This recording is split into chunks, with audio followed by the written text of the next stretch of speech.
We all know what STEM is: science, technology, engineering, and math.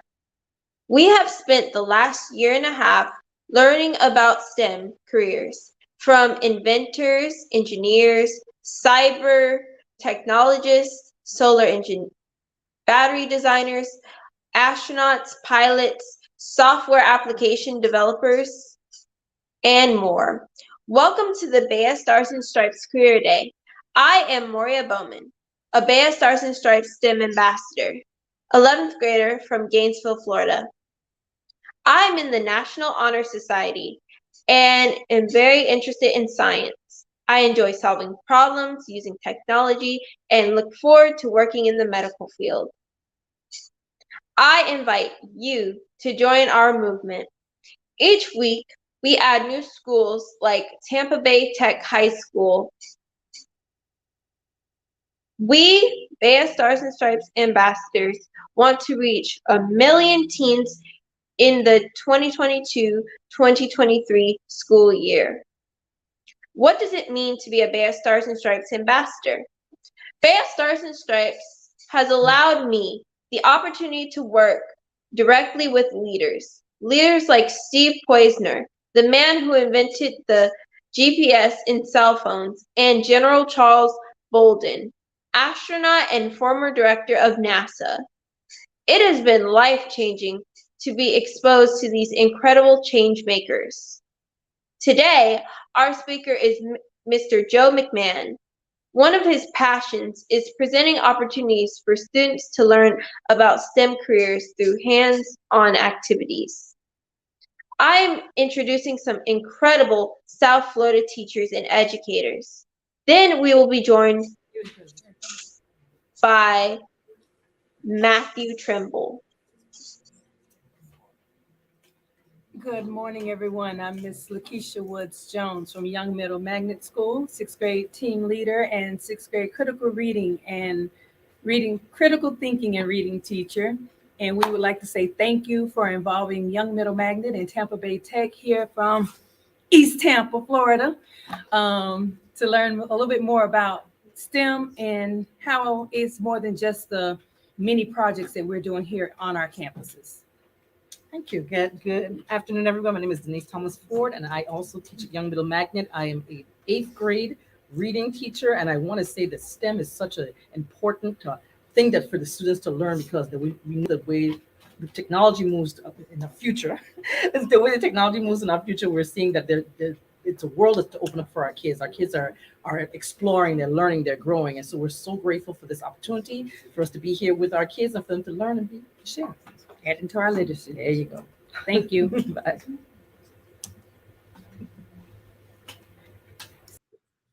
Hi, I am Matthew Trimble, an 11th grade BEYA Career Day student ambassador from Springfield, Virginia.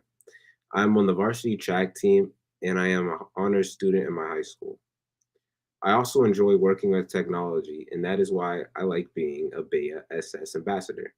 BEYA Stars and Stripes works in the newest technology Web 3.0. If you want to create content on our metaverse called STEM City USA, please join our movement. Your teachers and counselors can contact us, and we will talk with them about the process. The BEYA Stars and Stripes Career Day was started by 4 founders. Dr. Tyrone Taborn, he started BEYA while a teen like us over 40 years ago. He is writing a book called MetaQuake USA, soon to be released. Brigadier General Velma Richardson, she is a legend in the corporate IT world and one of the first 10 women generals in the Army. Lieutenant General Bruce Crawford, U.S. Army retired, and Vice Admiral Walt Davis, U.S. Navy retired, are our chairman and our chairman emeritus, and they serve as mentors for students and teens like us all across the country. Over to you, Lieutenant General Crawford. Well, Matt, thanks so much for the introduction, and I just wanted to take the opportunity to say welcome to everyone. And so our purpose here today, it's really twofold.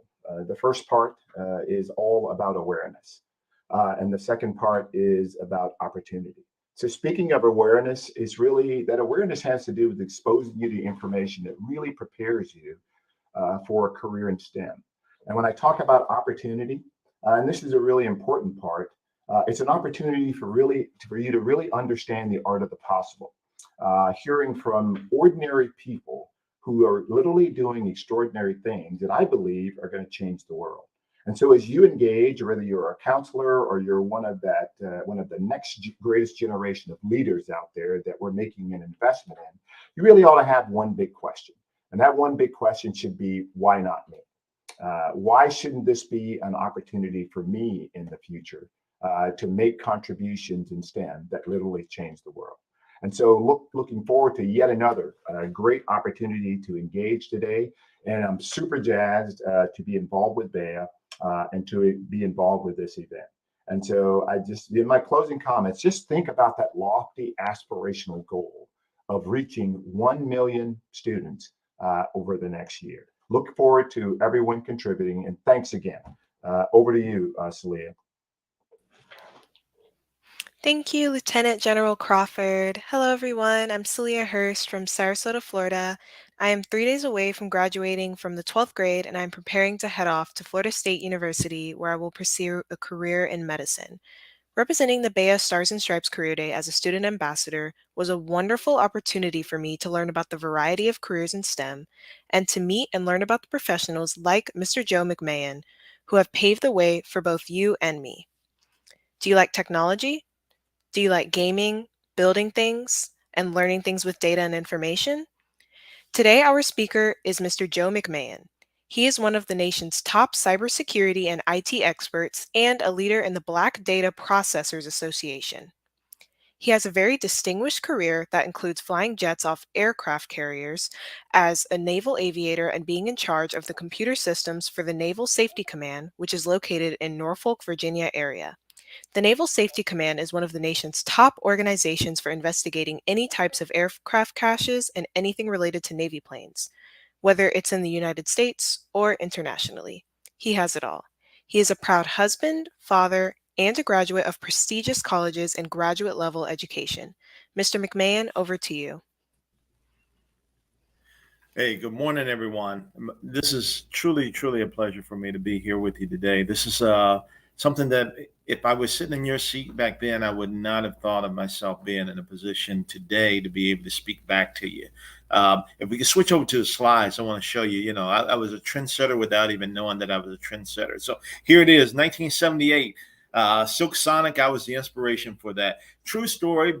Bootsy Collins is a musician that motivated Bruno Mars and Anderson .Paak to take up the name Silk Sonic. Bootsy Collins is a distant cousin of mine, so that's how small this world is. So I'll go to the next slide. Hey, so one of the things I think is really important with STEM, and it doesn't matter what it is, wake up with something on your mind, something that motivates you to get up in the morning and just do your best. I mean, working is not work if you truly find a passion to do those things. And again, that's one of the things that I think for each of us, can we embody something that we are passionate about doing, and so that we want to find out everything about it. We want to give birth to these ideas and we want them to grow.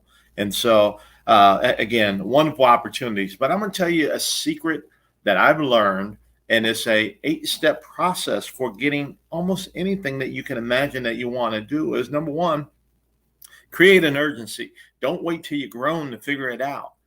Do it now. Find something that you're excited about and just continue to pursue it with a great sense of urgency. When we say form a powerful team, that could be parents, that could be teachers, that can be friends, that can be people that really like where you're going with some idea, but you want to surround yourself with people that want to move with you or be a part of their movement too, and it'll help shape you. But you also have to have a vision for change, just dreaming. I was a daydreamer in school. I always got in trouble for daydreaming. And it was just, I was not necessarily liking the idle state of being caged in the classroom. My mind was always elsewhere. And so a little daydreaming, a little problem, but at the same time, it manifested itself into opportunities later on.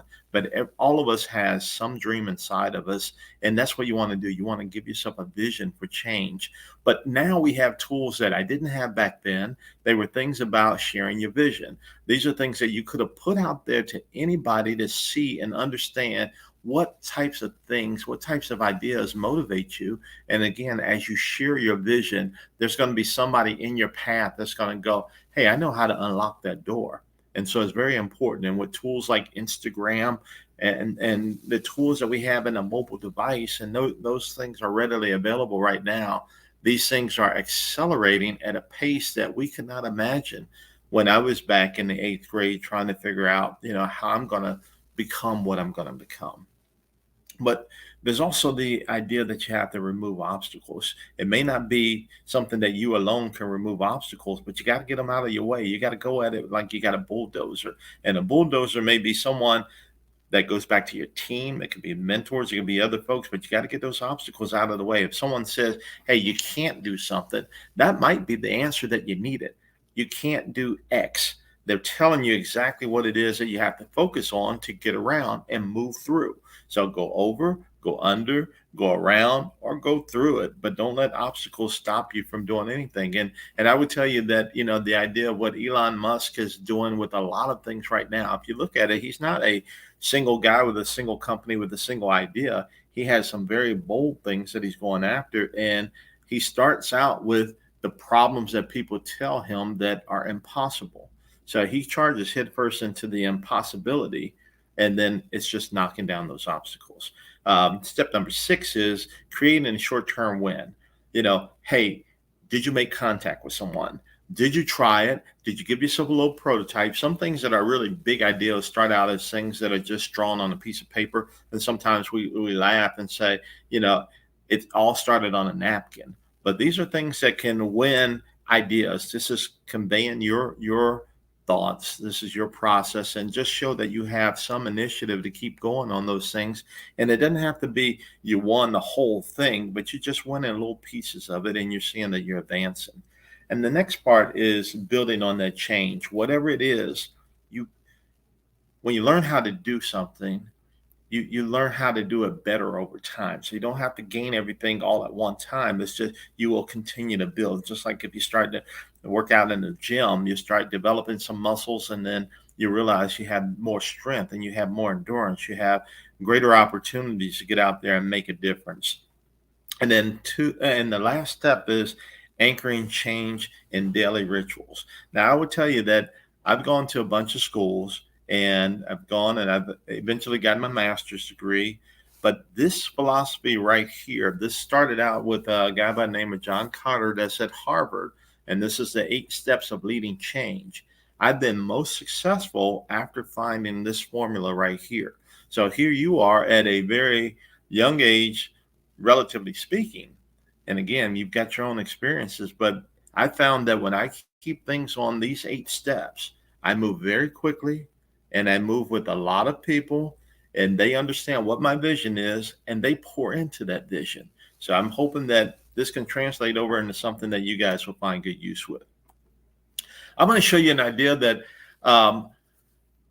is very interesting, because this right here, what I'm about to show you, is just something that kind of spawned from the idea that we used to do hands-on STEM events, and I couldn't do hands-on STEM events anymore, but we were trying to do something that would make it so that people can do it in a COVID environment.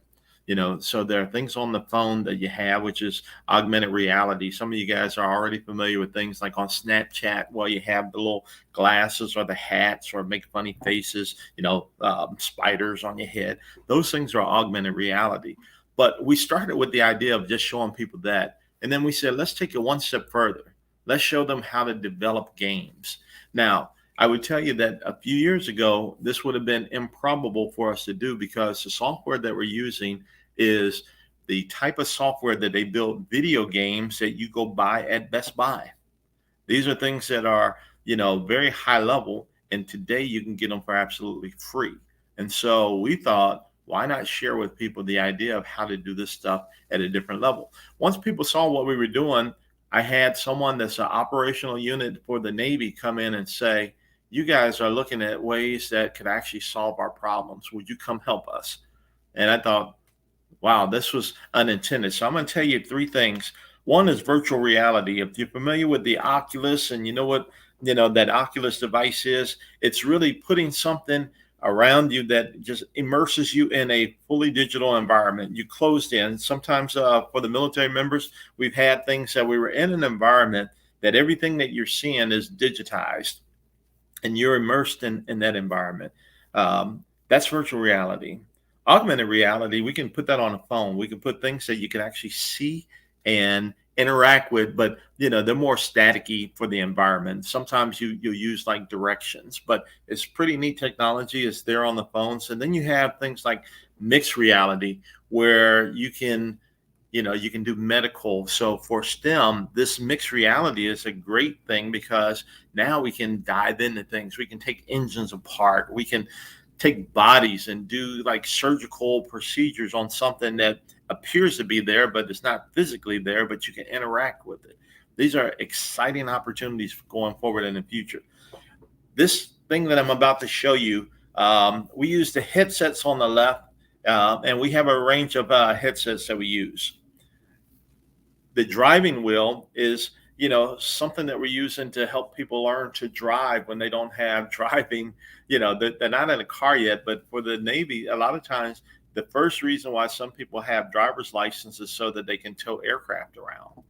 And we actually have very high-end computers and we have laptops, but these are things that we're using right now. And this is pushing the envelope of what STEM was to something that the operational forces are begging for. And so I'm going to show you this video right here. This is moving with the motion capture process. So what this does is we have a camera, and those that are familiar with Xbox Connect, we use the Xbox Connect to capture the videos of people, and then we turn it into digital signals, and we turn that into part of our video games. So in this case right here, this is someone directing aircraft. And that's my son in the lower right-hand corner. He's a physics guy. He got his physics degree from Virginia Commonwealth University, all from STEM. So again, the opportunity, I never thought that, in 8th grade, I'd be growing up doing this type of stuff, but, never put a limit on what your imagination will allow you to do. But these are things that go into the video games. And I'm going to show you, here's the real world situation that just having a STEM idea was something that these aircraft are towed around at 2 to 3 miles per hour. They only move as fast as you can walk, but we have a habit of running them into other aircraft and causing about $6 million worth of damage a year. What we're going after right now is the idea that when we train people differently and we're using these tools, the augmented reality, the virtual reality, and the mixed reality to help solve that problem.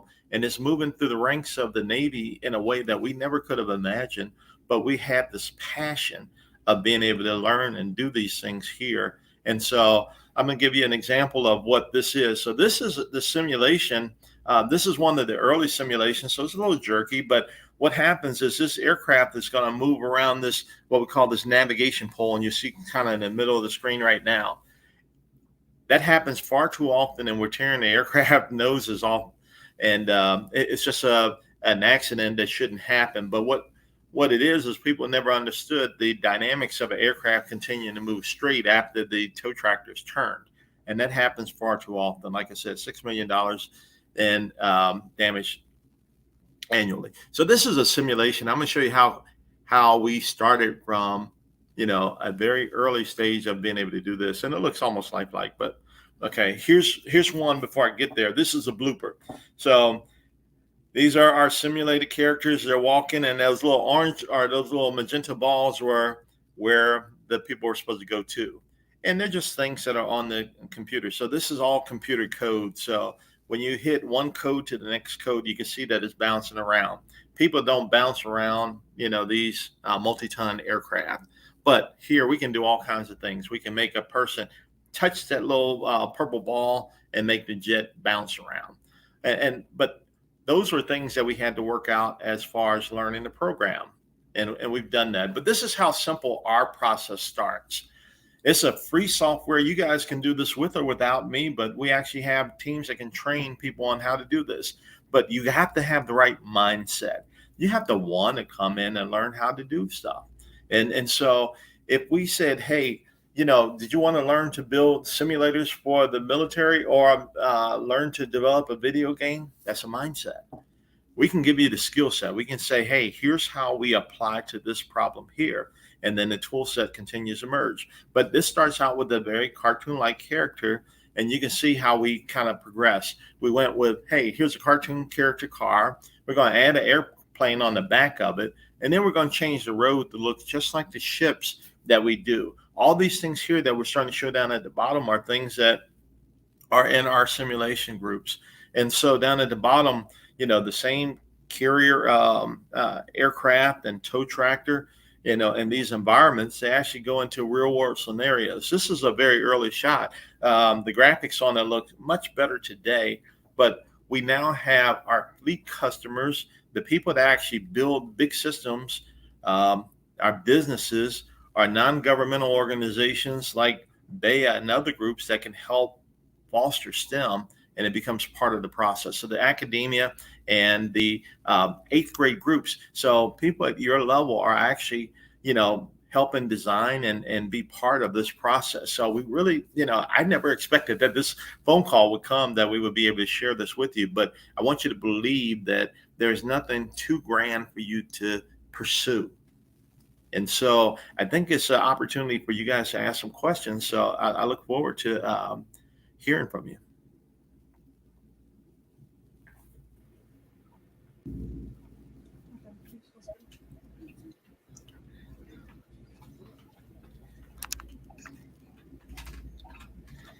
All right. Good afternoon. I'm Ellie Evans from Young Middle Magnet School. I'm in 6th grade.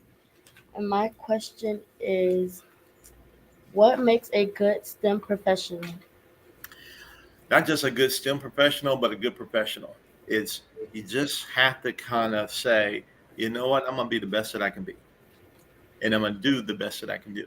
And every day is a continual process of improving. But with STEM, we're kind of creative people. We're looking for ways to solve problems. And I think that's really what you got to have, is a heart to solve problems, and just, don't let anything deter you. Okay. Hi, my name is Kiana. I attend Temple Bay Technical High School. I am in 9th grade. And my question is, what are some of the most needed STEM careers for students to pursue? Okay, so I think that we always need doctors, and especially with our families. Our families are dealing with a lot of things self-medically. It's one of the things that I wish that we had more people going into the medical fields. But professionally, in what I do, I think that people that are learning around computers, this is the lowest barrier of entry for those that can make a great living for them. Students that are entering into the IT field are, in some cases, making more than their parents at a very early age. And so professionally, I think that one of the lowest barriers to really get yourself financially rewarded, and with and without college, is through the IT community. And I might be a little biased there, but I've done a lot of things, but this is the one that I've just kind of locked into. Okay, so my next question is, what are some of, I'm so sorry.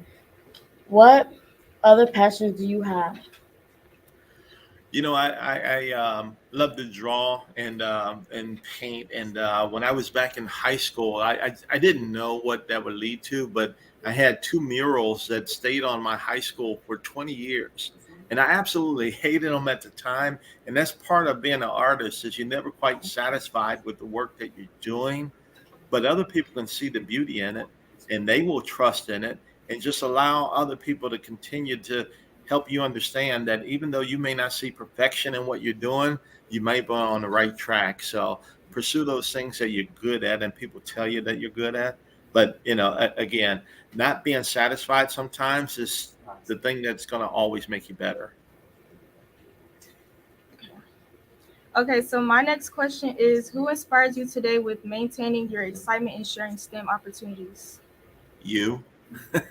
This opportunity for being with you guys. I mean, again, it's one of those things that I'm so excited to share some of the things that we do, because when I'm with you all, you'll ask questions, and sometimes it's like innocent questions about something that just, it might seem like no one's ever asked that question before, but I would tell you that it really sparks something to say there's something there, and let's go see how to make that a reality. So your curiosity is what excites me, but just the opportunity to kind of look at it, because when I was in your seat, I I really could not have even imagined, the world that's possible.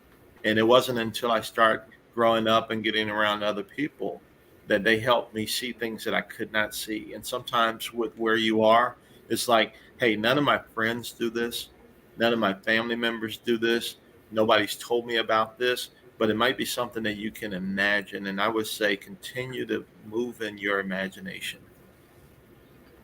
Okay. What do you find to be most rewarding part of your job? Like I said, doing this right here. Professionally, what I do is I have people that work for me that I can, the people that work for me are people that pursue their passion. They're really good at what they do. And it's because I try to encourage them to always do that. I won't know how to tell them to do things better than they know how to go do it. I just need to enable them to do those things. And so when you guys say, hey, I want to be, my job is to show you how to be, and get you around people that can help you. Okay. Why is mentoring so important for anyone pursuing higher education or a career in STEM? Okay, so bringing in the mentor, you can have friends, but your friends only know about the things that you probably know about. And so they can't really steer you in the right direction. But having someone that's a mentor is always going to be someone that can help you see a horizon that's further out. If you go to an amusement park and you get on those things that are pretty tall, or just go to a tall building and look out the floor, you can see much further than you ever could. A mentor is going to be like that. They're going to help you see things much further than your imagination will allow you to go. And that's important because they may unlock things that you have never considered. And so they're going to help you imagine, and then they're going to help you get on track with something that can help you get there. Sometimes they'll give you some criticism that you need to hear, like, hey, you need to think about it in this way. But, a mentor is always very good for you. But you want someone that can always take you up other levels. And so you're going to outgrow your mentors all the time, because the mentors that are going to get you at this level will probably help you pass off to another mentor that will help you get to another level. And then you realize that you guys have enough experience that you'll become mentors yourselves. How can schools keep up with technology better so students can get most exposure? The libraries are very important, but the internet is most important. The internet will allow you to go anywhere in the world to find things out. And so never let, the idea that I only know this much be the excuse, and the library can be one of your best friends. Okay. Where is the best place to look for STEM activities and training? Um, like I said, the internet. I mean, you guys are coming up with things that the one thing about being an adult is, most people think that you know everything, and you don't. You may not see all those new things that are coming about. I come and I do these events here because you guys have things that are probably in your hands right now that are going to lead the way for what adults just missed as an opportunity. So if I can help you find a way to help grow some of those things that you see, or we take and embrace some of those ideas sooner, then I think we're going to be in a much better place. But it's really, don't think that you're too young to be a contributor, because you might be the contributor. Okay. What are some projects at home that we can do to enhance our STEM skills? Okay, cooking. I would say cooking. Um, Cooking is kind of like chemistry, because you have to learn to measure and do things in a certain way. Did you know if you put sugar and mashed potatoes together, you can get like a potato candy, and you put peanut butter across the top and you roll it up and it becomes like an interesting type of food. But what happens with sugar and potatoes is sugar breaks down potatoes into like a liquid. And if you put flour in there, then it's a different type of consistency, almost like Play-Doh. But again, when you do that, you're allowing your imagination to work. And so you need things that are going to continue to help expand your imagination. And everybody is going to eat something. And so learning what you can do there is kind of like a creative process, but you always want to be part of creative processes. If you have a pencil, if you have a piece of paper, draw out your imaginations, draw a point from here to there and say, this is what this will do. Just try to think through those things right there. But right at home, it's a great place. Even if you don't think you have anything, you actually have things, that are in your home. Okay. So this is my last question. So my mom says that STEM is involved in everyday things like cooking. So is it true? And are there things parents and students can do together to develop STEM skills? My bad. So yeah, it kind of goes back to my last question. But again, it's one of those things that yes, each day, like the measuring stuff that you have to do with cooking. Those are things like with STEM, you want to have some precision more in STEM than with other disciplines. And so it's just a matter of, going through some type of rigor. When you cook, there's some rigor, and that, you have to cook at a certain temperature. You have to put only, 2 eggs in something. That eggs have to be at room temperature. It has to do these other things. And that's because there are properties that make it work that way.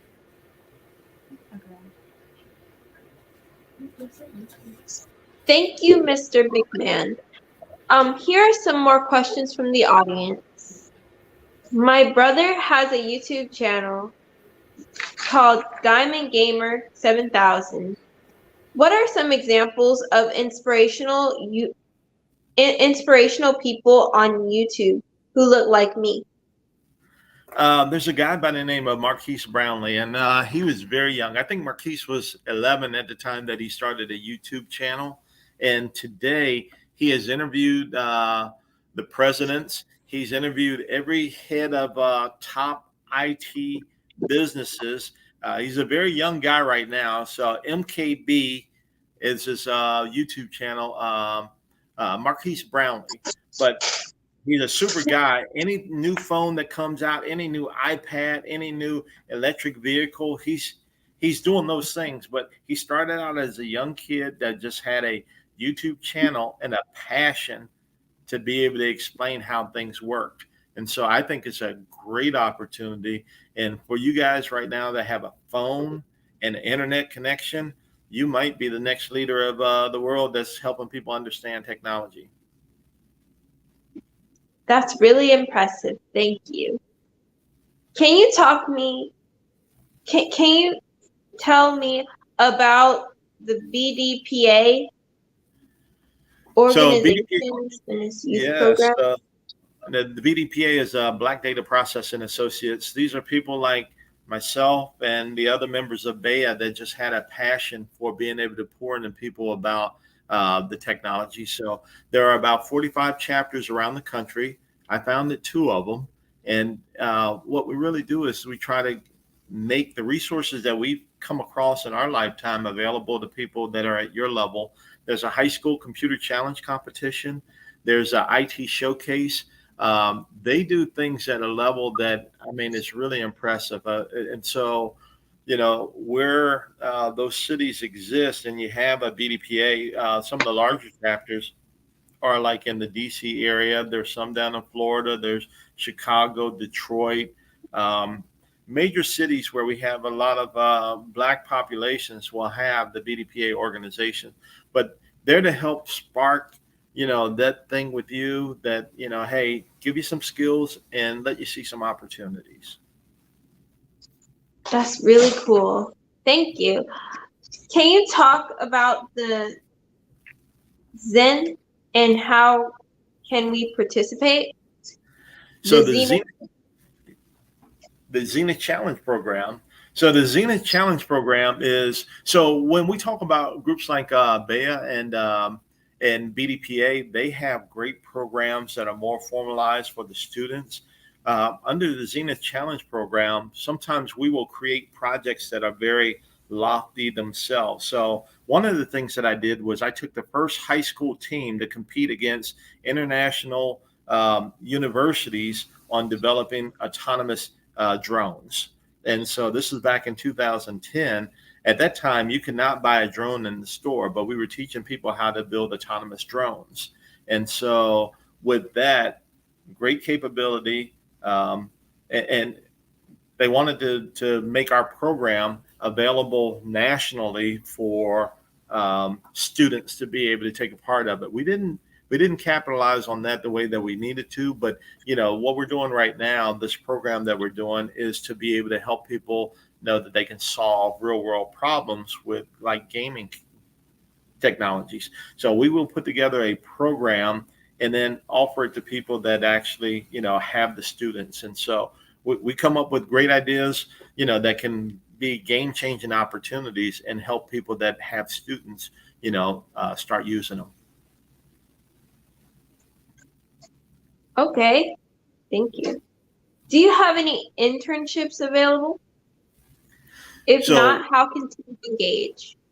Yeah, so we work with students that are always interested, like being engaged like this online is one of the ways that we do our interactions. And again, we pull students in. We don't have a formal internship program, but what we try to do is find those that are seeking them, to find them and find other partners that can bring them in. Okay. Can you elaborate on Web 3.0? Can I participate as a teen? Oh, wow. This is Web 3.0 is when the internet was built, it was not built, for the types of things that we're doing today. And so now I think what you're going to see is that you all are going to be driving more of the stuff around the Web 3.0. There's going to be things that your mind is going to click to better than my mind is going to click to. And so things about the metaverse and being part of that, can I be in Rome right now? Yes, you can in the metaverse and the Web 3.0. It's allowing the virtualization of things and commoditization where you can actually make that a job, and things that, students right now are creating opportunities that they will make more than their parents on this Web 3.0, because your mind understands how you want to be connected to people at school, your friends, and you guys are born in a digital era that everything that you've done has been digital. We are not digital natives. And so, your parents are not always going to understand some of the ways that you guys are communicating. But I think the Web 3.0 and the metaverse, these are going to be things that you all are more inclined to embrace faster. And so the avatars that you'll have and the connections that you make, I think one of the dangers is that, in this wild, wild west of creating that environment, there are some things that as parents, we're always going to be concerned about. And you all may not have an experience that's going to keep you as cautious as you need to be. And so you'll need the advice of your parents or the adults, to help guide some of those things. But I think once we get past, the newness and the wild, wild west capabilities of it, that it will be a great thing that you'll be finding as an opportunity. Right. Thank you. Now, the next question is about internet safety. How can teens be safe on the internet? Good question. So chat is one of those things that when we're chatting, we don't know who we're really talking to all the time. I right now can give you an image of someone that looks much younger than me, much more attractive than me, and probably can pick more things that you would like to be able to find out about. But it's not me. Those are the dangers of the internet. And so especially as we start to introduce the avatars, not everybody has to be themselves. Not everybody will be themselves. And so those are some of the dangerous things. But for those that are, in the idea that, hey, I can be me and I can do things that I like. Now, Moria, you know, if you want to wear an orange wig in the internet, you can wear orange wig in the internet. There's nothing wrong with that, right? If I want No. to sport my Silk Sonic suit in the internet, I can do that. There's nothing wrong with that. As long as that's the type of things that, people remain true to themselves, then it's a fun opportunity. But if I, you know, want to act like a teenage boy about your age and I'm just cute enough for you to think that I'm, you know, interested enough, then that's a dynamic that I don't think your parents would want to have. And I think that those are the types of dangers that are always lurking out there. Yeah. What advice would you give to teachers and principals to help kids in IT? I will say that many students will have the idea that they're going to be a star.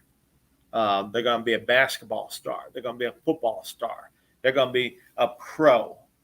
I actually have a nephew who played for the Cleveland Browns and the Kansas City Chiefs. And again, it's very hard to get there.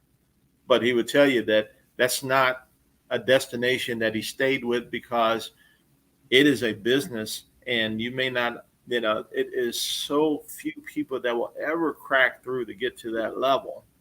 But if you understand that, hey, the things that you can do right now with IT, you love being on the phone, you love, being on a video game, but if you can make things that are interesting enough to you to put on that device, you might have a career. Like I said, you'll find that sometimes people are making more money than their parents. And there are young teenagers right now that are financially much better off than most people in this world just because of some of the skills that they're applying to the IT. So I think when you learn to do it, if you see a video game, like right now, I showed you the things that we're doing.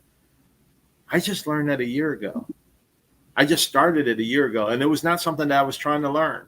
But I'm learning from people that are far younger than me that tell me what they want to see with it. And again, I'm following their passion. So what I can do is I can help them see better tools faster, but they can help me see why faster. And so it's a partnership. So when you say a mentor, I'm a mentor to people like yourselves that can actually go in there and say, hey, I'm curious enough, and I'll continue to work with that. Okay, thank you. Next question. If you could talk to your 14-year-old self, what would you say? At 14, I think I was convinced that I knew everything. I think that I was more certain about the things that I knew because I could find friends that would agree with me. And it was different than that my parents would think. And so I thought that because my friends would think the same things that I would think, that would be good enough, that I knew enough. And in actuality, I was very much limiting myself. And so even though my parents may not have known exactly the answers that I needed, what they could do is get me around other people that can show me more of what I was really needing to hear. And so my 14-year-old self needed to hear more people, in order to see more things. I was too convinced that I knew enough when I didn't know enough. Oh, I see. Next question. All the Stars and Stripes leaders have different problem-solving techniques. What's your 5-step problem-solving process? So you saw my 8-step process, right? Right. I am in a position that I have to make things different, and better for larger groups of people and organizations. So I use the 8 steps for leading change. And remember, the first one is start with a sense of urgency. If it can be done at any time, you guys are getting ready to go off to college now. And Celia, she's getting ready to go off to college. She can't go, one day I'm going to go off to college. No, it's a sense of urgency. She's going this year. So, that's one of the drivers.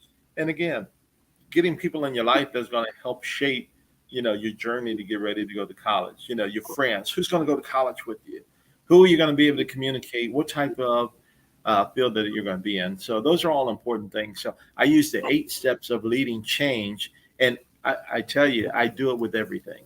And so it's not just what I do with work, it's what I do with my own personal business. Thank you for that. How important is communication in your job? What advice would you give middle schoolers? What's interesting is my daughter just had the same questions for me, and she's in college, and it was one of the project papers that she had to do. So today I speak on a daily basis, to sometimes large audiences, and it's really, I have to help them understand how to be calm and process through their lens. And so I have experiences that I can share with them. But more than anything else is to be able to communicate to people. Number one, if you had the best idea in the world and it can solve world hunger, if it can solve cancer, but you're too shy to tell anyone, then, we miss out on that opportunity. And so a shy person is kind of, it's hard for them to want to tell people that, hey, I know the answer, or, here's what I think. But those are important things to do. And so my palms used to get sweaty if I had to talk to people. And, I would stutter a little bit as I had to start talking to them. And so I wasn't as confident in doing that, but I really had something that I could share. And so the more you share and get past that nervousness and that little bit that's there, somebody's going to keep you moving in the right direction.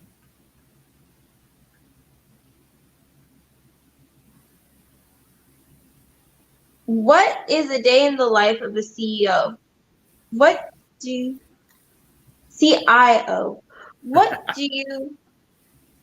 time do you start and what time do you end?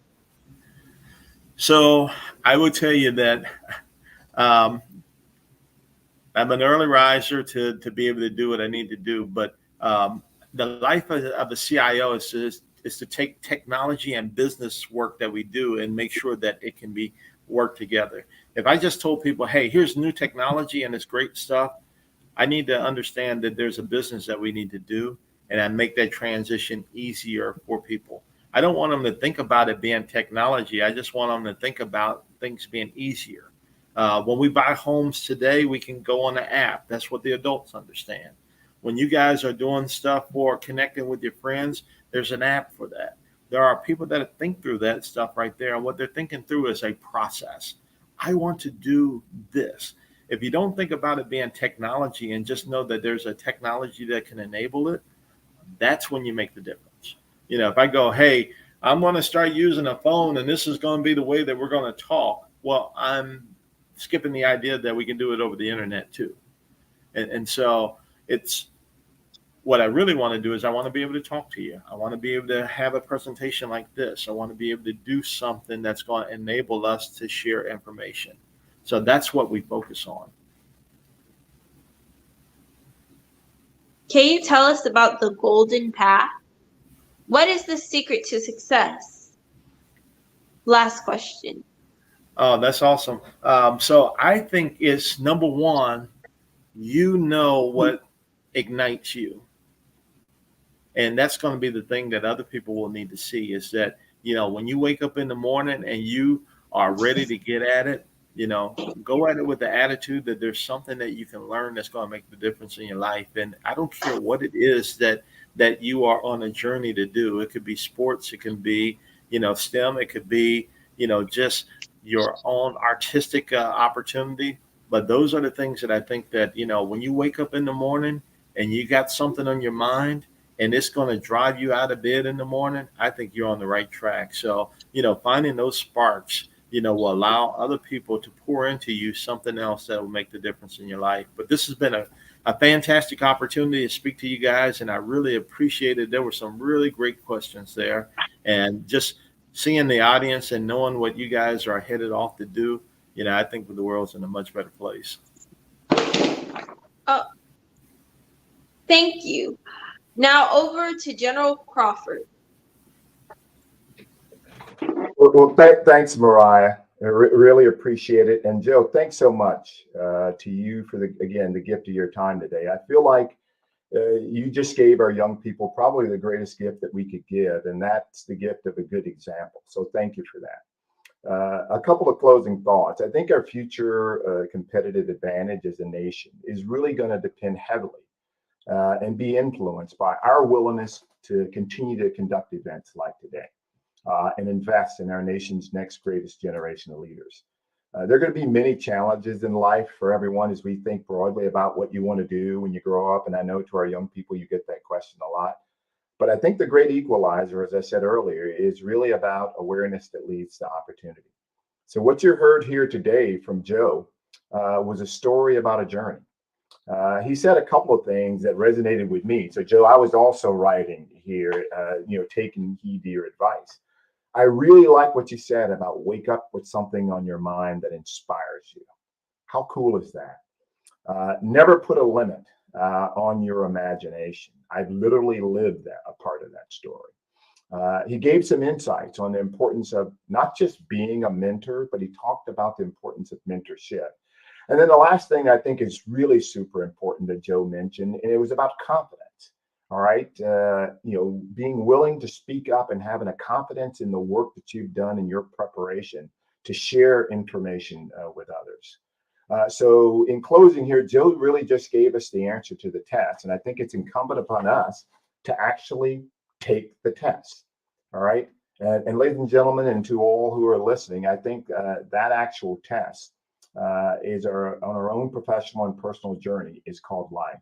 And so, Joe, thanks again for sharing your thoughts with us. And thanks again to BEYA and the Stars and Stripes team for all the great work in investing in our nation's future leaders. So over to you, Celia. Thank you, General Crawford, and thank you to you all for joining the May Career Day. Our June Career Day will be with marine biologist Simone Barkley. She will provide an on-site interactive tour, so you do not want to miss it. We also would like to give a very special thanks to our Career Day sponsor, Lockheed Martin. They are known for their groundbreaking work in aerospace, arms, defense, information security, and technology all around the world. Please remember to subscribe to our YouTube channel and stay tuned to receive more great information. See you next time.